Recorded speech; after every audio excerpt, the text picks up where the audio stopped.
कोणों के बारे में पढ़ने के बाद हम समांतर रेखाओं के बारे में जानते हैं।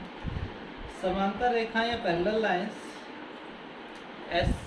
लाइंस या समांतर रेखाएं वो रेखाएं हैं जिनके बीच का अंतर मतलब समान होता है, समान अंतर।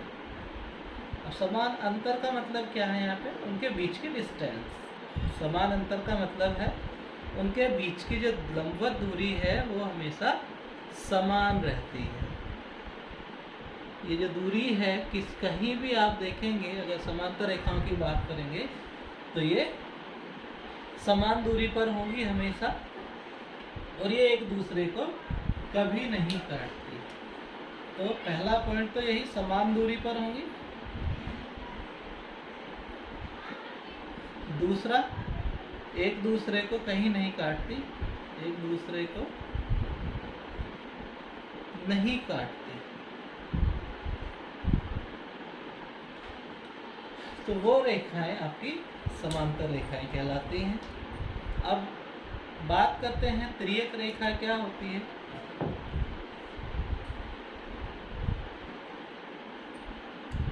त्रियक रेखा भी आप जान लें। त्रियक मतलब तिरछी, ट्रांसवर्स लाइन।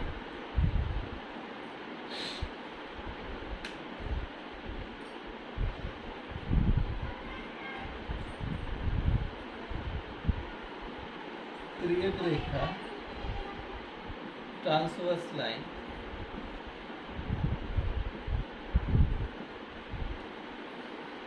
क्या होती है कि भाई अगर मेरे पास दो समांतर रेखाएं हैं और एक रेखा इन दोनों को काट दे, इन दोनों को तिरछा काट दे, किसी एंगल पे काट दे, तो ये जो लाइन होगी ये आपकी त्रियक रेखा कहलाएगी।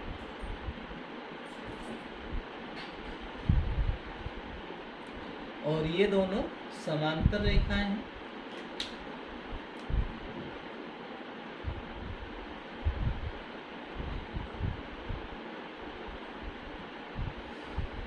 तो आपका समांतर रेखाएं और त्रियक रेखाओं से रिलेटेड कोणों में क्या क्या रिलेशंस हैं, क्या क्या बातें हैं, कुछ बातें हमें जाननी है, कुछ एंगल्स हैं जिनमें रिलेशन है वो जानना है, तो उनके बारे में हम पढ़ते हैं।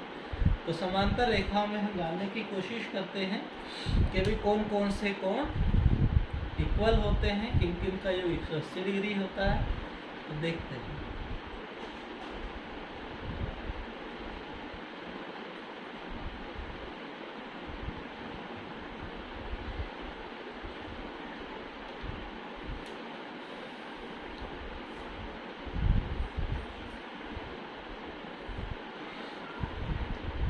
सबसे पहले हम जानते हैं शीर्ष अभिमुख कोण।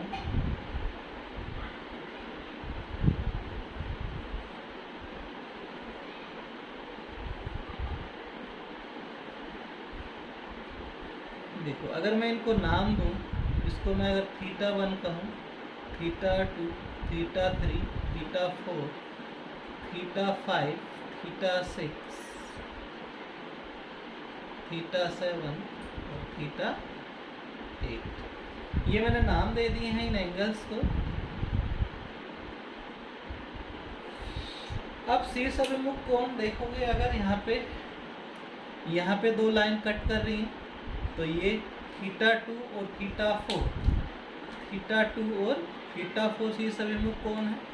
θ1 और θ3 शीर्ष अभिमुख कोण है। इसी तरह θ6, θ8, θ7 और θ5 शीर्ष अभिमुख कोण है। और आपको पता है शीर्ष अभिमुख कोण बराबर होते हैं। तो इसी से हम क्या कह सकते हैं कि भाई θ1 बराबर है θ3 के, θ2 बराबर है θ4 के, यहाँ पे θ5 θ7 के बराबर है, और θ6 θ8 के बराबर है।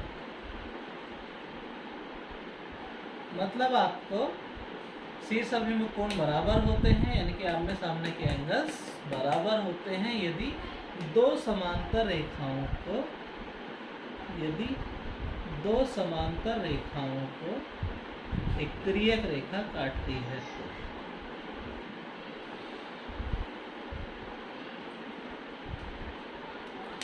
चलिए, तो फर्स्ट पॉइंट हमने पढ़ा शीर्ष अभिमुख कोण। अगर इस केस में शीर्ष अभिमुख कोणों की बात की जाए तो वो इक्वल होते हैं।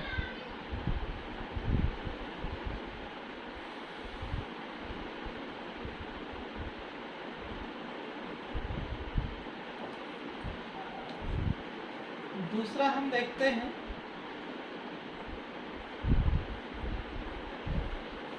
बाह्य कोण।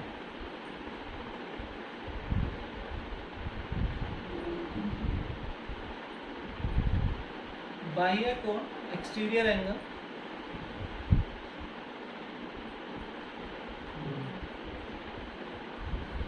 देखो ध्यान से, अगर इस फिगर में मैं इन लाइन के पैरेलल लाइंस के अंदर जो बने हुए कोण है वो बाह्य कोण, आंतरिक कोण, और बाहर जो बने कोण है θ1, θ4, θ6, θ7 ये बाह्य कोण कहलाते हैं। यानी कि θ1, θ4, θ6 और θ7 ये बाह्य कोण है। और अगर यही मैं बात करूं आंतरिक कोणों की, तो यहाँ पे θ2, θ3, θ5 और θ8 ये आपके कोण बाह्य कोण, आंतरिक कोण कहलाते हैं। तो बाह्य कोण और आंतरिक कोणों के बारे में पता चला आपको। अब देखते हैं इससे रिलेटेड बातें क्या हैं, क्या इससे रिलेटेड रूल है जो आपको ध्यान रखना है। बाह्य कोण, अब देखते हैं एकांतर बाह्य कोण।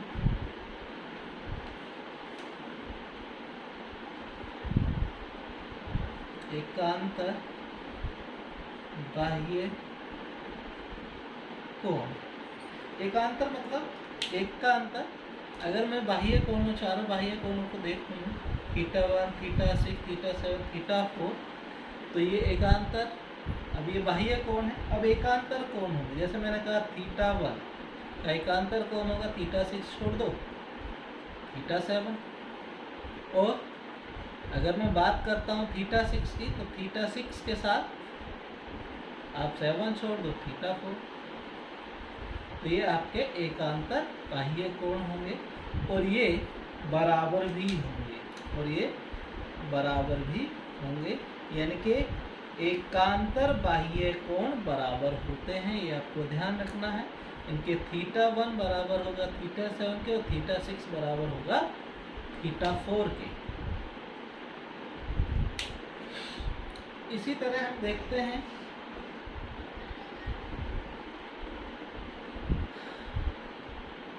एकांतर आंतरिक कोण।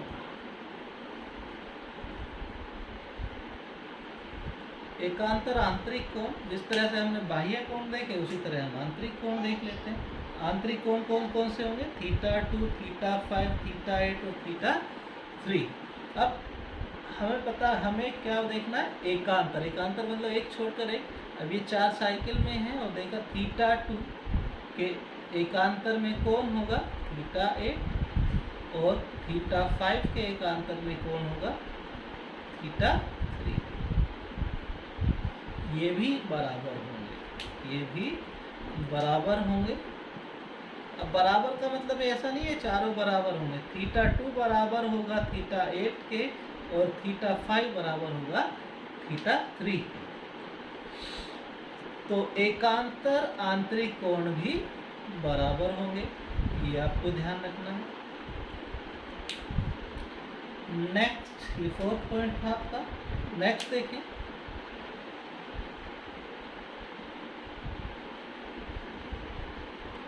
इस फिगर को मैं दोबारा से अच्छे से बना देता हूँ।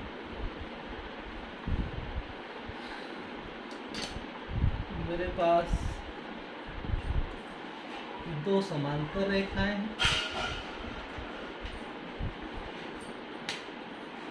और एक तिर्यक रेखा है जो इनको काटती है। यहाँ पे आपका θ1 था, θ2, θ3, θ4, θ5, θ6, θ7, θ8। चलो देखते हैं। अब देखते हैं संगत कोण।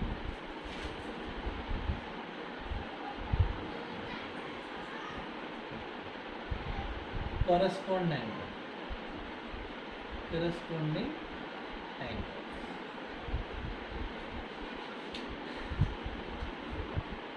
corresponding एंगल्स कौन से होंगे? देखो, अगर मैं इस फिगर को यहाँ से ब्रेक कर दूँ तो बिल्कुल सेम टू सेम जो इमेज यहाँ है वही इमेज नीचे बनेगी। अगर मैं नंबरिंग नहीं देता हूँ, इनको नाम नहीं देता हूँ एंगल्स को, तो संगत का मतलब सेम पोजीशन वाले जो एंगल्स होंगे उन्हीं को हम संगत कोण कहते हैं। जैसे यहाँ से मैंने ब्रेक की तो जो पोजीशन यहाँ 1 की है वो पोजीशन यहाँ वही पोजीशन यहाँ 5 की है। तो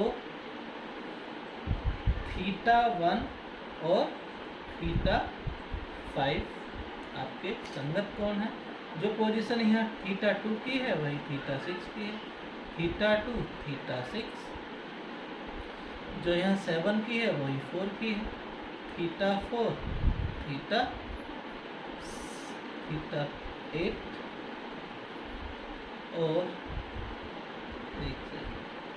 जो पोजीशन यहाँ θ8 की है वही यहाँ 4 की है, और जो पोजीशन यहाँ θ3 की है वो 7 की है।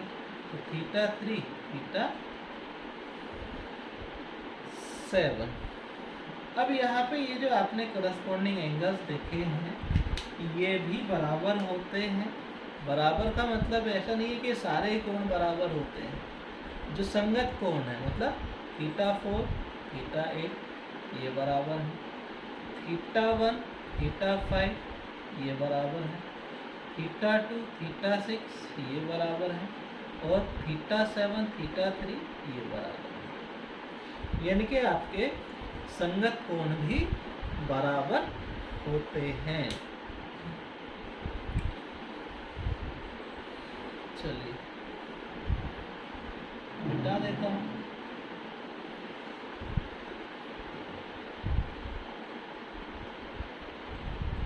आगे देखते हैं।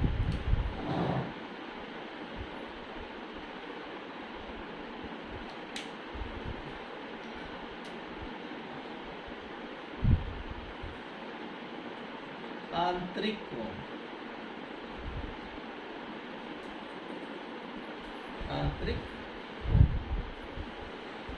अब आंतरिक कोण अगर मैं देखूं कि भाई यहाँ पे ये जो समांतर रेखाएं हैं, पैरेलल लाइंस हैं, तो इनके अंदर जो बने कोण हैं वो आंतरिक कोण होते हैं। और वो अगर एक ही लाइन पे हों, तो सीधी सी बात है लीनियर पेयर बनाएंगे तो 180 डिग्री होगा। तो यानी कि अगर एक ही लाइन पे दो एंगल्स हैं तो उनका योग 180 डिग्री होता है। यानी कि यहाँ पे आप θ2 प्लस θ3 बराबर 180 डिग्री, θ8 ये 8 है प्लस θ5 इक्वल्स टू 180 डिग्री होगा।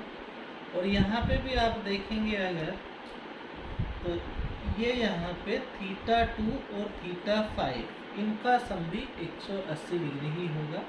यानी कि θ2 प्लस θ5 भी 180 डिग्री होगा, और θ3 और θ8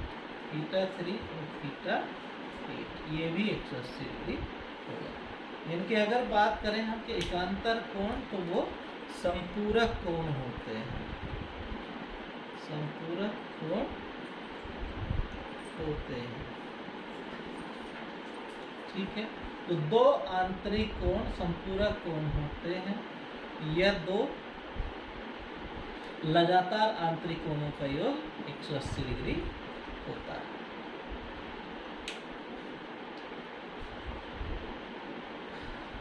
तो समांतर रेखाओं के बारे में हमने इतनी बातें जानी हैं। इतनी बातें जानने के बाद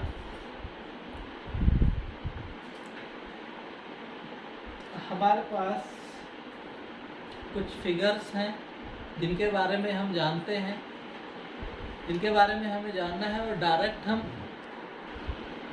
समांतर रेखाओं के बारे में जानने के बाद हम कुछ ऐसी फिगर्स देखेंगे जिनसे हम डायरेक्ट आंसर्स निकालेंगे, यानी कि वैसे तो लॉजिकली हम उन्हें सोल्व करते हैं ज्योमेट्रिकली, बट कुछ वो रिज़ल्ट के तहत हम उनको डायरेक्ट याद रखेंगे कि उनसे डायरेक्ट रिज़ल्ट क्या होंगे, उनको हम देखते हैं, उन फिगर्स के बारे में जानते हैं।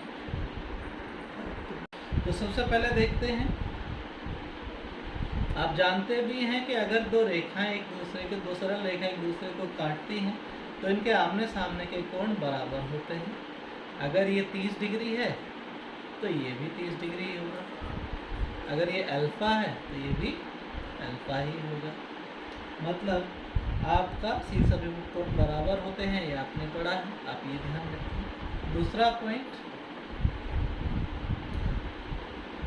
एक ही रेखा के एक और अगर दो कोण बनते हैं तो इनको अगर मैं जोड़ूंगा तो 180 डिग्री होगा, जिसको हम लीनियर पेयर भी कहते हैं। इनके अगर ये अल्फ़ा 1 है, ये अल्फ़ा 2 है, तो अल्फ़ा 1 प्लस अल्फ़ा 2 कितना होगा, 180 डिग्री। मीन्स अगर ये 50 डिग्री है तो ये कितना हो जाएगा, टोटल 180 बनाने के लिए 130 डिग्री। तो ये 2 पॉइंट। अब तीसरा पॉइंट आप देखें, तीसरा पॉइंट, अगर आपके पास ऐसी फिगर बनती है W टाइप में या M टाइप में, और यहाँ पे ये दोनों लाइन समांतर हैं, ये दोनों लाइन समांतर हैं, पैरेलल हैं, तो अगर ये अल्फ़ा 1 है, ये अल्फ़ा 2 है, तो ये कोण जो है इन दोनों के योग के बराबर होगा, यानी कि अल्फ़ा 1 प्लस अल्फ़ा 2 इसकी वैल्यू होगी।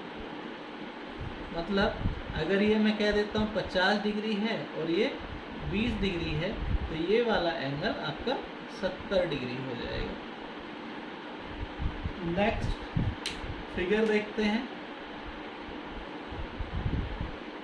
नेक्स्ट फिगर में आपका इस तरह से जेड अगर आपका बना आता है, यहाँ पे भी ये दोनों लाइन समांतर होनी चाहिए, तभी ये बात सही होगी, अदरवाइज नहीं। तो अगर ये थीटा है तो ये थीटा होगा, मतलब ये दोनों कोण बराबर होते हैं। मतलब अगर इसको मैं 55 डिग्री कहता हूँ तो ये कोण भी आपका 55 डिग्री ही हो जाएगा। चलिए पांचवी फिगर देखते हैं, जिसको मैं ए फिगर कहता हूँ।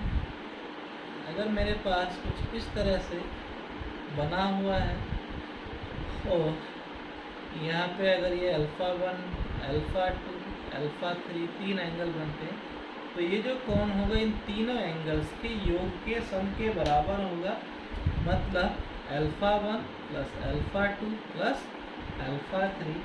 अगर आपका अल्फ़ा 1 में 10 डिग्री कह दूँ, अल्फ़ा 3 आपका 25 डिग्री कह दूँ और अल्फ़ा 2 आपका 15 डिग्री कह दूँ, तो ये जो होगा यहाँ पे एंगल बना हुआ कोण जो होगा तीनों का योग यानी कि 50 डिग्री का होगा। इन तीनों का आप ऐड कर दोगे, 15, 25, 40 और 10, 50। इसके बाद वाली फिगर जिसको मैं कहता हूँ कि भाई ये रोकित है, रोकित फिगर है, इसको आप समझिए। इसमें भी आपकी ये दो लाइन जो है समांतर होनी चाहिए, और अगर यहाँ पे ये अल्फ़ा है, ये बीटा है और ये डेल्टा है, तो इन तीनों कोणों का योग 180 डिग्री होता है। यानी कि इस केस में अगर मैं इसको फिगर नंबर 6 कह देता हूँ, तो फिगर नंबर 6 में alpha plus beta plus delta 360 degree होता है, 360 डिग्री।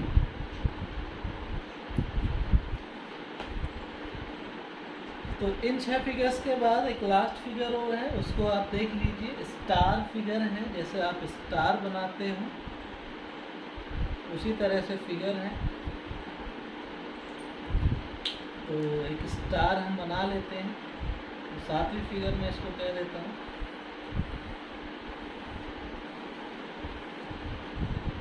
इस तरह से अगर आपका स्टार बना हुआ होता है और यहाँ पे जो कोण है इनको अगर मैं कह देता हूँ alpha 1, alpha 2, alpha 3, alpha 4, alpha 5, इन सारे कोणों का योग आपका 180 डिग्री होता है, यानी कि alpha 1 plus alpha 2 plus alpha 3 plus alpha 4 plus alpha 5 equals to 180 degree. और अगर ये सारे के सारे एंगल्स बराबर हैं, यानी कि सिमेट्री हो जाए, ये सारे के सारे, अगर मैं अल्फ़ा ही कह दूं कि भाई ये सारे के सारे अल्फ़ा ही हैं, तो अल्फ़ा की जो वैल्यू होगी वो 180 डिवाइडेड बाई 5, क्योंकि 5 एंगल है, 36 डिग्री आपकी एक अल्फ़ा की वैल्यू हो जाएगी अगर ये सारे कोण बराबर हैं तो इसी फिगर के साथ इस वीडियो को हम कंप्लीट करते हैं, और आगे जो हम क्वेश्चंस देखेंगे पॉइंट, लाइन और एंगल्स पे बेस्ड, उसके लिए आप तैयार रहिए अगली वीडियो के लिए। और मैंने 2 वीडियोस में जो भी आपका पॉइंट, लाइन और एंगल में आपको पढ़ाया है उसको अच्छे से स्टडी कीजिए, और चैनल को सब्सक्राइब कीजिए, शेयर कीजिए, वीडियो को लाइक कीजिए।